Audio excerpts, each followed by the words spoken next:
Ang pagiging single parent ay isang matinding hamon, pero hindi ibig sabihin na hindi mo kayang maging handa para sa anumang emergency. Sa panahon ngayon, kahit sino ay maaaring maapektuhan ng emergency, bagyo, lindol, sunog, o biglaang pagkawala ng pagkakakitaan. Sa isang iglap, pwedeng magbago ang lahat. Paano kung mawalan ka ng trabaho? Paano kung biglang magtaas ang presyo ng bilihin? Paano kung may emergency at wala kang sapat na pagkain o tubig? Dito pumapasok ang kahalagahan ng pagiging handa. Hindi natin kayang kontrolin ang mga sakuna, pero kaya nating paghandaan ito. Kahit pa single parent ka, kaya mong protektahan ang pamilya mo sa pamamagitan ng tamang paghahanda. Kapag dumating ang sakuna, wala ng oras para mag-isip pa kung ano ang susunod na gagawin. Kailangan mong kumilos agad para maprotektahan ang pamilya mo. Kaya napakahalaga ng isang malinaw at maayos na emergency plan. Una, isulat ito at siguraduhing alam ng lahat sa bahay. Dapat nandyan ang listahan ng mahalagang numero, emergency hotlines, kapitbahay, kamag-anak at iba pang pwedeng lapitan sa oras ng pangangailangan. Ituro sa mga bata kung paano tumawag ng siyam na isa at isa at kung ano ang sasabihin nila sa tawag. Bukod dito, dapat may meeting place kayo kung sakaling magkahiwalay. Isa sa loob ng bahay, isa sa labas, at isa pang mas malayo, gaya ng bahay ng isang kaibigan o kamag-anak. Mahalaga ring i-practice ito ng regular. Kahit gaano kaganda ang plano mo sa papel, kung hindi ito naiintindihan ng mga anak mo, magiging mahirap itong sundin kapag totoong emergency na. Gawing parte ng routine ang simpleng drills.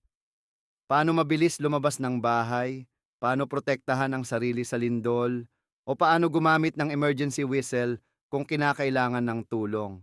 Bukod sa isang malinaw na plano, dapat ding nakahanda ang emergency kit mo. Siguraduhin na may sapat kang pagkain, tubig, flashlight, baterya, first aid kit, at mga mahahalagang dokumento na nakalagay sa isang waterproof na lalagyan. Kung may maliliit kang anak, huwag kalimutang maglaan ng diaper, gatas at gamot na kakailanganin nila. Importante rin na alam ng mga bata kung saan ito matatagpuan sakaling wala ka sa bahay sa oras ng emergency. Bilang isang single parent, ikaw lang ang aasahan ng anak mo. Ikaw ang kanilang sandalan. Ikaw ang gagabay sa kanila sa panahon ng krisis. Sa pamamagitan ng tamang emergency plan at sapat na paghahanda, hindi mo lang nilalagay sa ligtas na sitwasyon ang sarili mo. Tinitiyak mo rin na anuman ang dumating, magiging maayos pa rin kayo ng pamilya mo. Kaya huwag maghintay hanggang huli na simulan mo ng gumawa ng emergency plan ngayon. Dahil sa panahon ng kagipitan, ang pagiging handa ang pinakamalaking kalamangan mo. Para sa maraming single parent, isa sa pinakamalaking hadlang sa prepping ay ang budget. Mahalaga nga ang pagiging handa, pero paano kung sakto lang ang kinikita mo para sa pang-araw-araw na gastusin? Hindi mo kailangang gumastos ng malaki para makapaghanda ng maayos. Ang susi ay dahan-dahan at matalinong paghahanda, unti-unting pag-iipon ng supplies, tamang pag-prioritize at paggamit ng mga abot-kayang alternatibo. Ang mahalaga, magsimula ka ngayon. Unahin muna ang mga pinakakailangan. Simulan mo sa pagkain at tubig. Hindi kailangang mahal ang stock mo. Pumili ng mga pagkaing matagal mapanis tulad ng bigas, dilata, noodles, at instant oatmeal. Sa halip na bumili ng maramihan kaagad, magdagdag ka lang ng isang extra item sa bawat grocery trip. Sa loob ng ilang buwan, hindi mo mamamalayan na nabuo mo na ang isang maayos na emergency food supply. Ganon din sa tubig. Hindi kailangang bumili ng mamahaling bottled water. Gumamit ng malalaking lalagyan o galon at siguraduhin may stock kang tubig na sapat para sa ilang araw. Para sa mga gamit tulad ng flashlight, baterya, posporo at first aid kit, tingnan ang mga budget-friendly options sa mga surplus stores o online deals. Kung may extra kang pera, unti-unting bumili ng solar-powered items para hindi mo na kailangang mag-alala sa supply ng baterya. Sa paghahanda, hindi kailangang maging magastos. Ang importante ay pagiging matalino sa paggastos at pag-prioritize ng mga kailangan mo. Sa unang 3 araw, pagkatapos ng isang sakuna, madalas ito ang pinakakritikal na panahon. Maaaring walang tubig, walang kuryente, at mahirap makakuha ng tulong agad. Kaya napakahalaga ng 72 oras na emergency kit, isang bag na may sapat na supplies para sa 3 araw, sapat para sa iyo at sa anak mo. Dapat itong madaling buhatin, organisado at laging handang kunin kapag kinakailangan. Ano ang dapat laman nito? Una, pagkain at tubig. Siguraduhin na may stock kang ready-to-eat na pagkain tulad ng dilata, energy bars, noodles at instant food na hindi kailangang lutuin. Maglaan ng at least 3 litro ng tubig bawat tao kada araw, pwedeng nasa galon o water bottle. Pangalawa, first aid kit. Dapat may bandage, alcohol, gauze, gamot sa lagnat, ubo, sipon, at kung may maintenance meds ka, siguraduhing may extra supply. Pangatlo, light at power source, isang flashlight na may extra baterya, posporo o lighter, at kung kaya ng budget, isang solar-powered lamp o power bank para sa cellphone mo.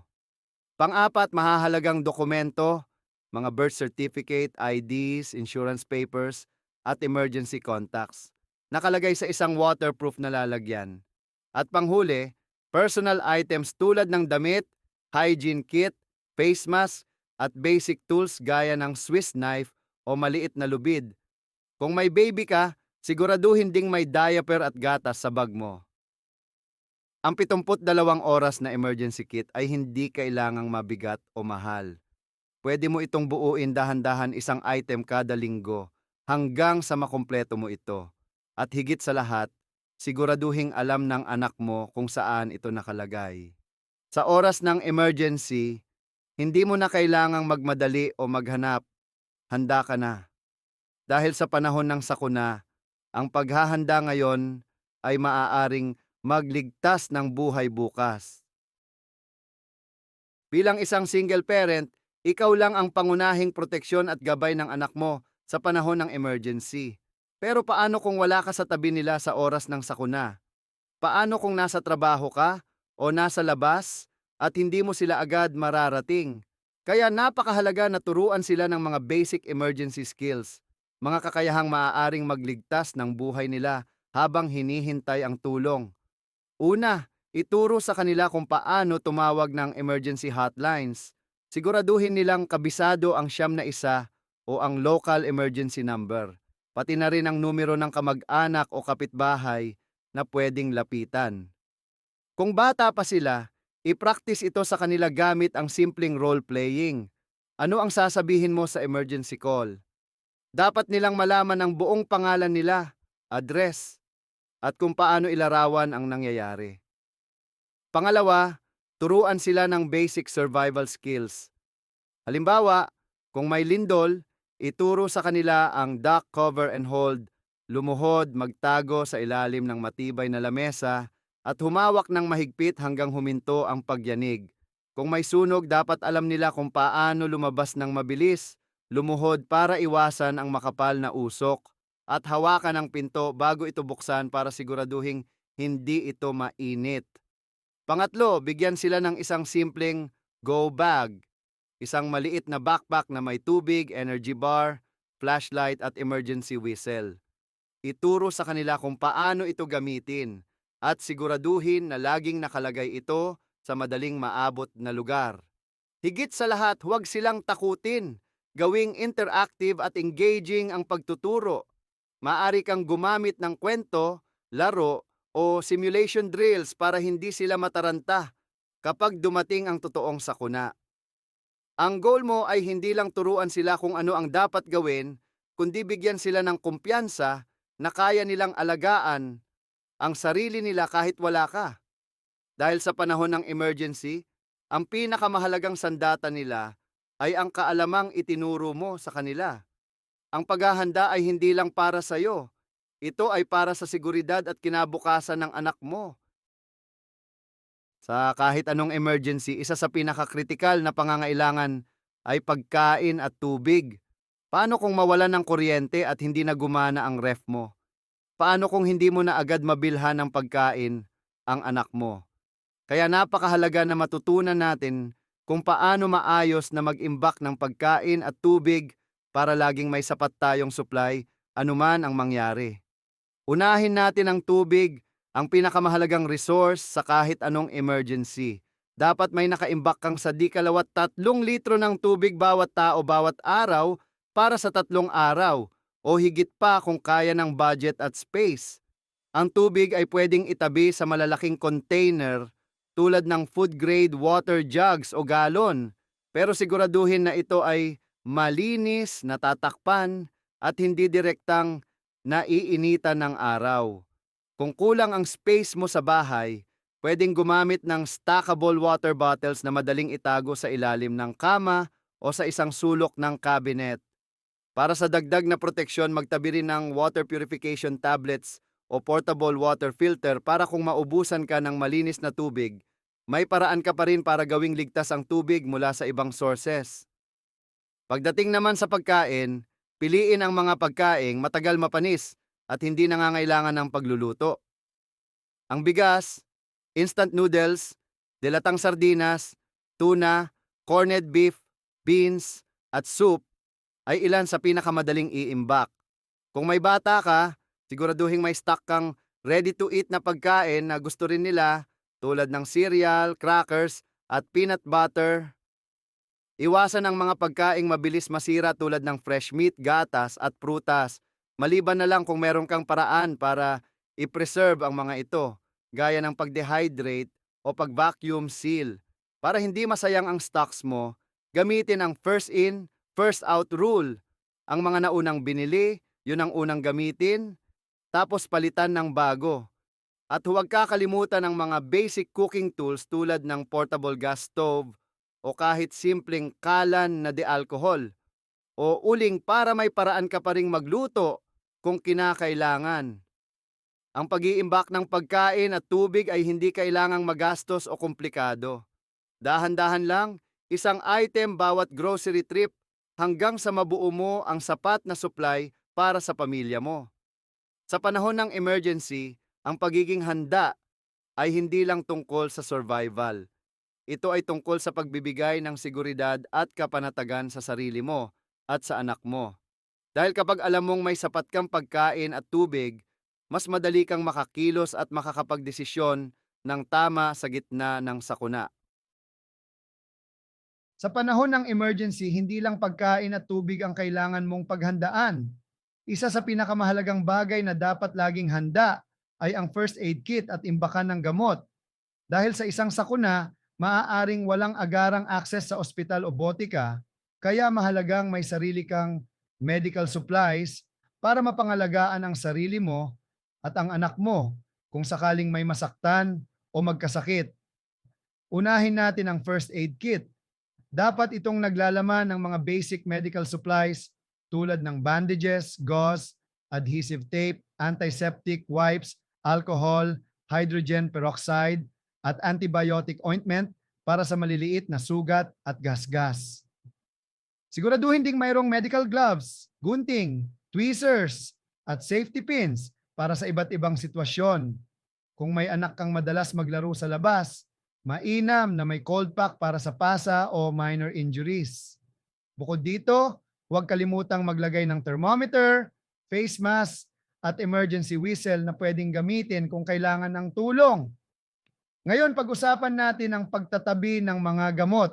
Una, siguraduhing may stock ka ng mga over-the-counter na gamot tulad ng paracetamol para sa lagnat, antihistamines para sa allergy, loperamide para sa pagtatae, at ibuprofen para sa pananakit ng katawan. Kung may specific na pangangailangan ng anak mo, gaya ng maintenance medicine para sa asthma o iba pang kondisyon, siguraduhin may extra supply na hindi basta-bastang mauubos.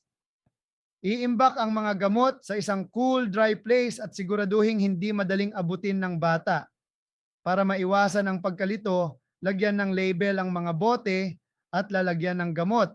lalo na kung may iba't ibang klase kang iniimbak.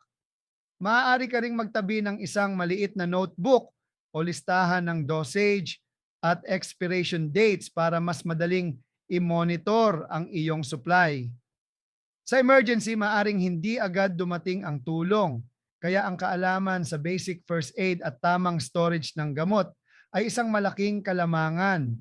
Hindi mo kailangang maging doktor para makatulong sa isang medical situation. Kahit simpleng pag-aalaga ng sugat o tamang pag-inom ng gamot ay maaaring magligtas ng buhay. Kaya siguraduhin mong handa ka. Dahil bilang isang single parent, ikaw ang unang responder sa pamilya mo at ang paghahanda mo ngayon ay maaaring maging kaligtasan nila sa hinaharap. Bilang isang single parent, ikaw lang ang pangunahing tagapagtanggol ng pamilya mo. Kaya mahalagang tiyakin na ligtas at protektado ang bahay mo laban sa mga posibleng panganib, mula sa mga magnanakaw hanggang sa emergency situations tulad ng sunog o lindol. Hindi mo kailangang gumastos ng malaki para mapanatili ang seguridad sa bahay. Ang kailangan mo lang ay tamang diskarte at maingat na pagpaplano. Unahin natin ang mga pangunahing security measures. Siguraduhing matibay at nakakandado ng maayos ang lahat ng pinto at bintana. Kung kaya ng budget, mag-invest sa deadbolt locks o door reinforcement bars para mas mahirap pasukin ang bahay. Para naman sa mga bintana, gumamit ng window locks o kahit simpleng kahoy na pangharang para hindi madaling mabuksan mula sa labas. Kung may extra budget, maaaring maglagay ng motion sensor lights sa labas ng bahay, lalo na sa madilim na sulok o paligid ng pintuan. Mas ligtas ang bahay kung maliwanag ang paligid dahil madalas iwasan ng masasamang loob ang mga bahay na may ilaw sa labas. Isa pang mahalagang hakbang ay ang pagbuo ng home security plan kasama ang anak mo. Turuan silang huwag basta magbukas ng pinto sa hindi kilalang tao at kabisaduhin ang emergency contacts sakaling may kahina-hinalang pangyayari. Kung may maliit kang anak, turuan siya ng basic safety rules tulad ng huwag magsabi ng walang tao sa bahay kapag may kumakatok at huwag agad magtiwala sa estranghero. Para sa dagdag na proteksyon, maaari ka ring mag-install ng improvised security alarms gaya ng simpleng lata na may bato na nakasabit sa pinto. Kapag gumalaw ito, may tunog na agad para ipaalam na may kumikilos sa labas. Para sa mas advanced na seguridad, maaaring gumamit ng CCTV cameras o smart doorbells kung kaya ng budget. Pero kahit simpleng peephole sa pinto ay malaking tulong na para makita kung sino ang nasa labas bago ito buksan. Sa panahon ngayon, hindi lang sapat ang paglalak ng pinto. Kailangan din ng disiplina at maingat na pagpaplano para mapanatiling ligtas ang pamilya mo. Sa pagiging alerto, pagbuo ng tamang security habits at simpleng home upgrades, mas mapapanatag ka na ang anak mo ay nasa ligtas na tahanan. Dahil sa anumang emergency o panganib, ang pagiging handa ay ang unang hakbang patungo sa seguridad. Sa panahon ng emergency, hindi lang pagkain, tubig at seguridad ang kailangang paghandaan. Kailangan ding siguraduhin na handa ang iyong pinansyal na kalagayan. Bilang isang single parent, mahalagang magkaroon ka ng sapat na financial backup para mapanatili ang kapakanan ng anak mo kahit sa gitna ng krisis. Paano kung mawalan ka ng trabaho?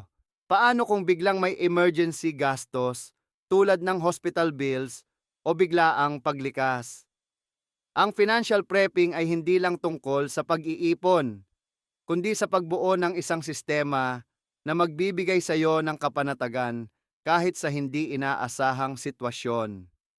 Unang hakbang, magtayo ng emergency fund. Hindi kailangang malaki agad. Pwede kang magsimula sa maliit na halaga, tulad ng 50 piso o 100 piso kada linggo at dahan-dahang palakihin ito.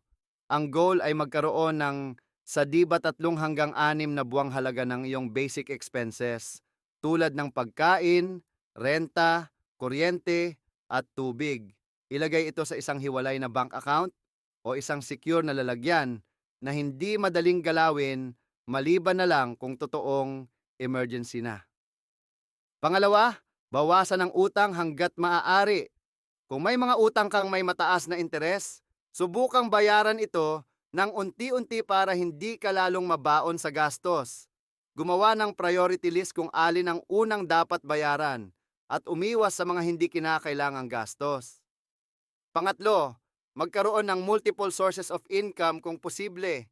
Maaari kang maghanap ng side hustle tulad ng online selling, freelancing o pag-aalok ng serbisyo tulad ng baking, tutoring o pag-aalaga ng bata. Ang pagkakaroon ng extra income stream ay makakatulong sa iyo upang hindi umasa sa isang trabaho lang. Bukod dito, siguraduhing may insurance o financial safety nets ka. Kung kaya ng budget, mag-invest sa health insurance o life insurance para maprotektahan ang sarili mo at ang anak mo sakaling may mangyari sa iyo. Kung hindi kaya ang malaking insurance plans, may mga affordable micro-insurance na pwedeng simulan sa murang halaga. Panghuli, siguraduhing organisado ang mahahalagang dokumento mo tulad ng birth certificates, insurance policies, bank details at listahan ng utang o assets at itabi ito sa isang waterproof at fireproof na lalagyan para hindi ito masira sa anumang sakuna. Tandaan, ang financial preparedness ay hindi lang tungkol sa pera. Ito ay tungkol sa seguridad at kapayapaan ng isip mo at ng anak mo.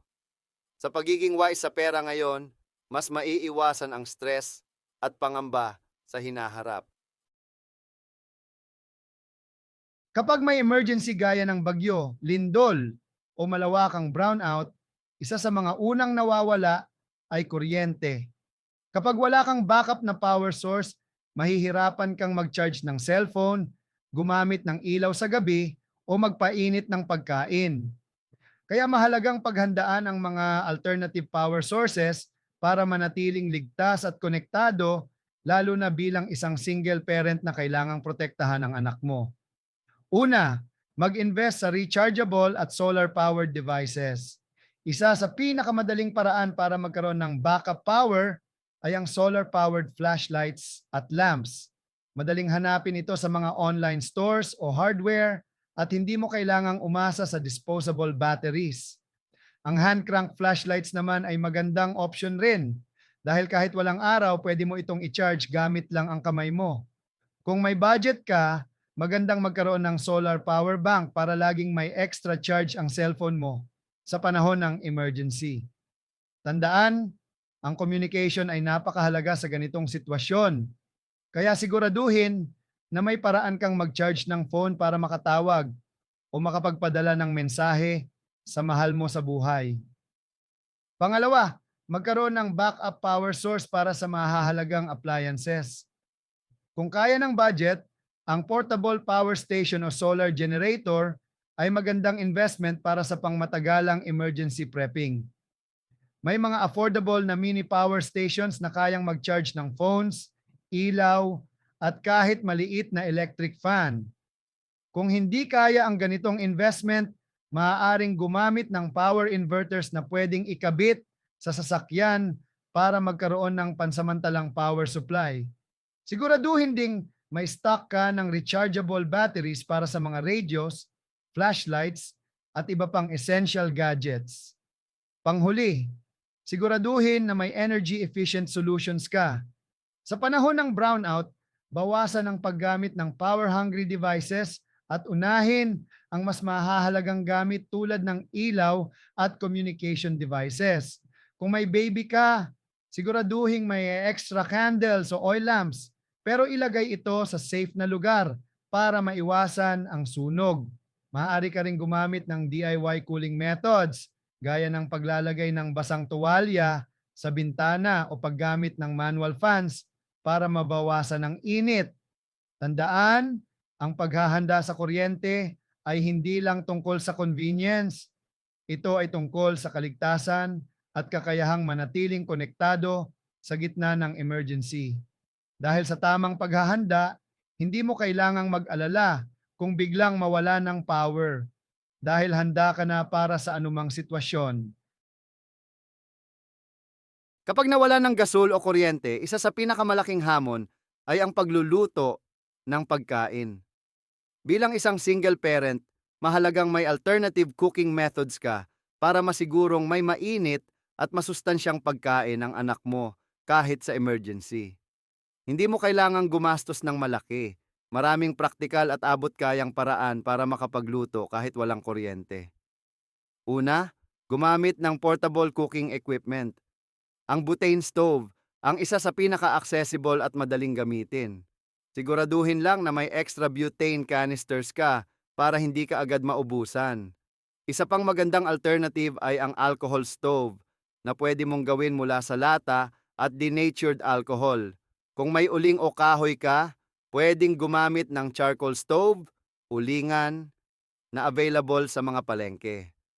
Pero kung gusto mo ng mas efficient at matipid sa kahoy, gumamit ng rocket stove, isang compact at fuel-efficient na kalan na kaya ng mabilis magluto, gamit lang ang kaunting kahoy o sticks.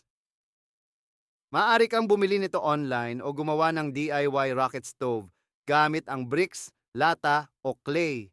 Ang design nito ay nagbibigay ng mas mainit at matagal na apoy, kaya mas tipid sa gamit at mabilis magluto. Pangalawa, subukan ang improvised at eco-friendly cooking methods. Kung may bakuran o safe na outdoor space, maaaring gumawa ng fire pit gamit ang bato at grill rack para makapagluto sa kahoy o uling. Pwede ka ring gumawa ng solar cooker, isang improvised cooking device na gumagamit ng init ng araw.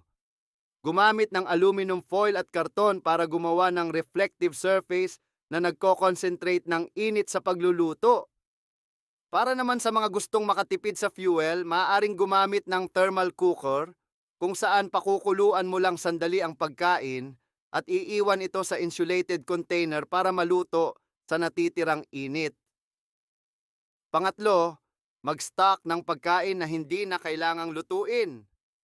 Mahalagang may ready-to-eat meals ka tulad ng canned goods, crackers, peanut butter, dried fruits, at instant noodles.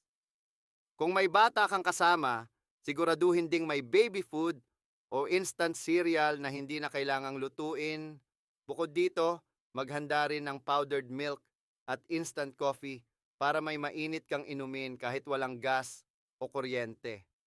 Sa tamang paghahanda, hindi mo kailangang mag-alala kung paano makapagluto sa gitna ng emergency. Sa pamamagitan ng alternative cooking techniques gaya ng rocket stove, solar cooking, o thermal cooking at tamang food storage, masisigurado mong hindi magugutom ang pamilya mo kahit anong sitwasyon. Dahil ang isang prepared parent ay isang empowered parent.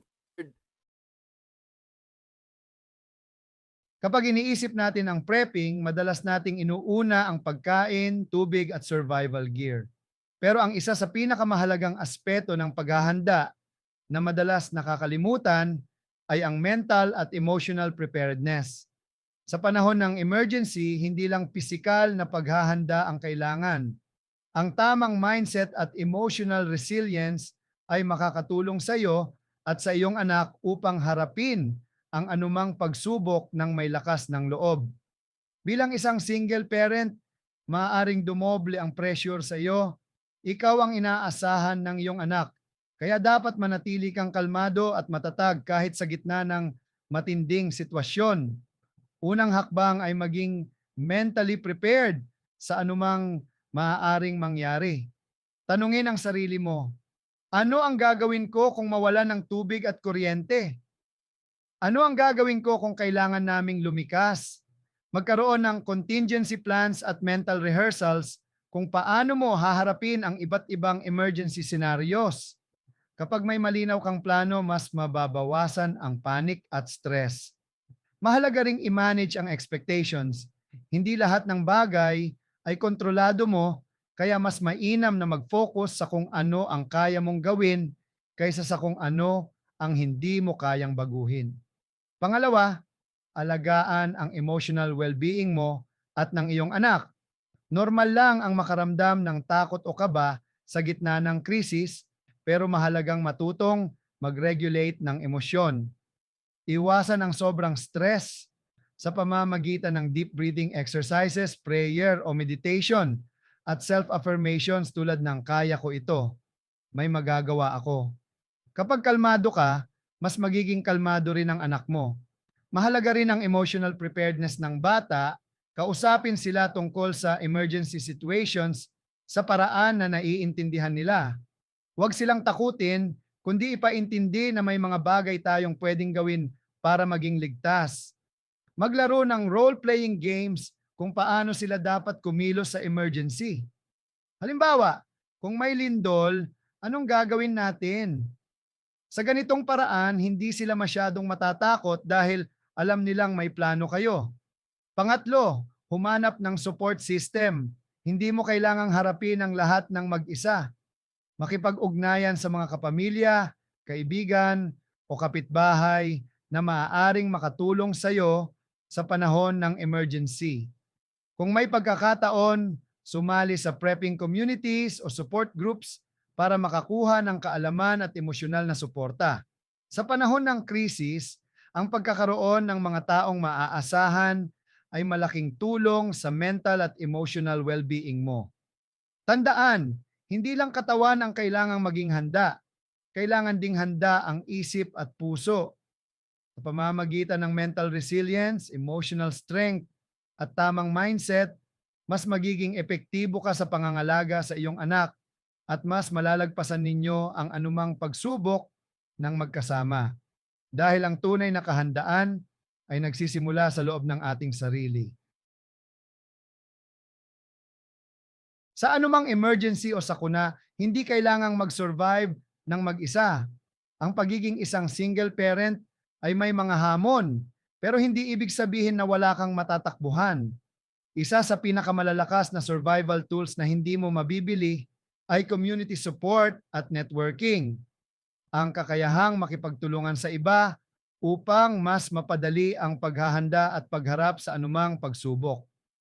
Una, kilalanin ang iyong local community at alamin ang resources na available. May mga barangay o local government units, LGUs, na nagbibigay ng disaster preparedness training, relief assistance, at emergency hotlines. Makipag-ugnayan sa barangay officials upang malaman kung may mga evacuation centers o community support groups sa inyong lugar. Kung may emergency, alam mo kung sino ang dapat tawagan at saan pupunta. Mahalaga ring alamin ang iba't ibang organisasyon tulad ng Red Cross, DSWD o mga local NGOs na maaaring makatulong sa panahon ng sakuna.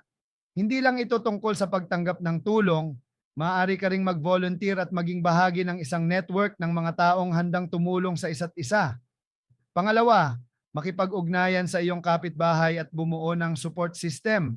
Sa panahon ng emergency, mas madaling malagpasan ang mga pagsubok kung may kasama kang maaasahan.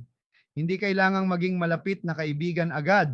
Simpleng pakikipagkilala at pakikipag-usap sa mga kapitbahay ay malaking tulong na. Alamin kung sino ang may first aid training, sino ang may generator, o sino ang may dagdag na supply ng pagkain at tubig. Kung single parent ka, maaaring makipag-partner sa isa pang magulang para magtulungan sa pag-aalaga ng mga bata sa panahon ng emergency. Sa ganitong paraan, hindi ka nag-iisa sa paghahanda. Pangatlo, sumali sa online at offline prepping communities. Maraming Facebook groups, forums at local meetups para sa disaster preparedness na maaaring makatulong sa iyo. Dito, makakakuha ka ng tips mula sa ibang preppers, makakahanap ng budget-friendly prepping ideas, at makakakilala ng mga taong may parehong layunin ang maging handa. Kung may pagkakataon, subukang umattend ng seminars o workshops tungkol sa emergency preparedness. Hindi lang ito dagdag kaalaman, kundi isang oportunidad para makipag-network sa mga taong maaaring makatulong sa iyo sa hinaharap. Panghuli, alamin ang kahalagahan ng bayanihan. Sa panahon ng emergency, hindi lang sapat ang sariling paghahanda. Mas magiging ligtas at mas epektibo ang survival kung ang buong komunidad ay nagtutulungan. Ang pagbabahagi ng impormasyon, skills at resources ay hindi lang makakatulong sa iyo, kundi pati na rin sa iba. Tandaan, mas matibay ang isang grupo kaysa sa isang individual. Sa pamamagitan ng community support at networking, hindi lang tayo nagiging mas handa, nagiging mas matatag din tayo bilang isang pamilya at bilang isang komunidad. Bilang isang single parent, hindi mo palaging kasama ang iyong anak sa bawat oras. Kaya mahalagang turuan sila ng basic survival skills upang matulungan nila ang kanilang sarili kung sakaling may emergency at wala ka sa tabi nila. Hindi kailangang maging komplikado ang mga ituturo, mga simpleng kaalaman na maaring magligtas ng kanilang buhay sa oras ng sakuna. Una, turuan ang mga bata kung paano humingi ng tulong. Siguraduhing alam nila ang mahalagang contact numbers tulad ng 91, barangay hotline, at emergency contacts ng pamilya. Ituro kung paano gumamit ng telepono para tumawag o mag-text ng help kung kinakailangan. Kung may tiyak na lugar kayong pupuntahan sa emergency, ipaalam sa kanila ang evacuation plan at sanayin silang kabisaduhin ang direksyon papunta roon. Makatutulong din kung may emergency card, silang dala na may pangalan, address, contact numbers, at anumang importanteng impormasyon tulad ng allergies o medical conditions. Pangalawa, ituloy ang kanilang kaligtasan sa loob at labas ng bahay. Ituro sa kanila ang stop, drop, and roll kung sakaling may sunog, at ang duck, cover, and hold kung may lindol. Ipakita rin kung paano gumamit ng fire extinguisher at paano lumabas ng bahay sa tamang emergency exits. Kung nasa labas sila, dapat nilang malaman kung paano maghanap ng ligtas na lugar, malayo sa bumabagsak na debris, baha, o masisikip na lugar kung saan maaaring maipit. Pangatlo, turuan silang maging alerto at mapanuri. Sa panahon ng emergency, ang pagiging kalmado at may presence of mind ay napakahalaga. Ituro sa kanila ang mga senyales ng panganib. Halimbawa, kung may amoy gas sa bahay, dapat nilang malaman na hindi sila dapat gumamit ng posporo o switch. Kung may malakas na bagyo o pagbaha, dapat nilang maintindihan kung kailan sila dapat lumikas. Higit sa lahat, turuan silang huwag basta sumama sa hindi nila kakilala at paano humingi ng tulong kung sa tingin nila ay may panganib. Panghuli, gawing interactive at enjoyable ang survival training. Maaari kang maglaro ng role-playing games kung paano kumilos sa emergency. Halimbawa, magkunwaring may sunog at tanungin sila kung paano sila lalabas ng bahay. Gumamit ng flashcards o posters upang ipakita ang mga tamang hakbang sa first aid. Kung posible, isali sila sa mga basic first aid training o community disaster drills upang masanay sila sa totoong sitwasyon. Tandaan, ang survival skills ay hindi lang para sa mga matatanda. Dapat ding matutunan ito ng mga bata. Sa pamamagitan ng maagang pagsasanay at tamang gabay, mas magiging handa sila sa anumang pagsubok. Hindi mo man sila palaging mabantayan, pero kung alam nila ang tamang gawin, mas mapapanatag ang loob mo bilang isang magulang. Dahil ang isang batang handa ay isang batang ligtas. Maraming salamat sa panonood ng aming documentary tungkol sa prepping sa Pilipinas. Huwag kalimutang mag-like, mag-share at mag-subscribe para sa iba pang mga informative na videos. Maging ligtas at maghanda. Sandata, survival suit para sa kinabukasan natin, diba? Pinoy Preppers, laging handa para sa bukas, di na magulat pa. Tamang diskarte, wastong kaalaman.